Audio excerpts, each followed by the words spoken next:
This is a soldering iron stand.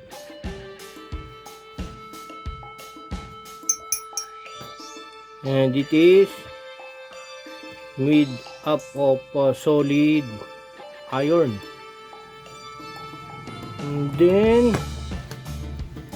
this is the holder. So we need to put it in here.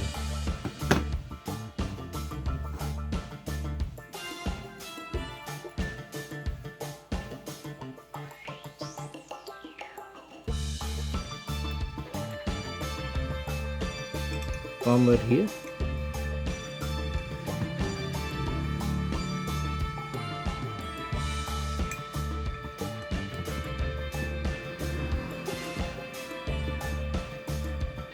And we're going to twist it.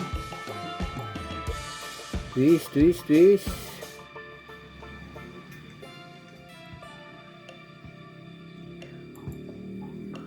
Twist and shout.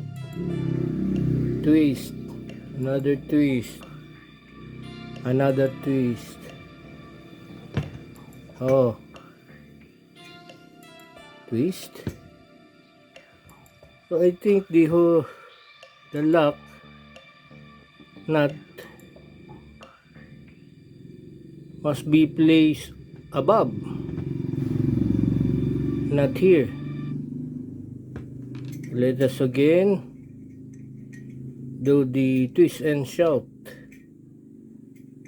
of this gadget. This is a soldering iron stand, so that we cannot misplace our soldering iron. So it will control the distance, this nut. By placing it here, twist and shout, and then calculate the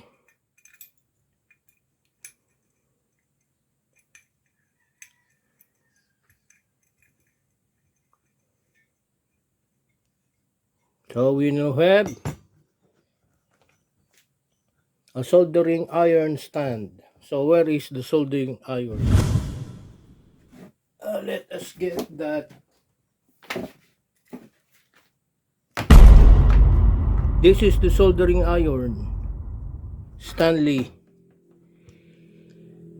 69031C, 220 volts AC, 30 watts. So it's good for soldering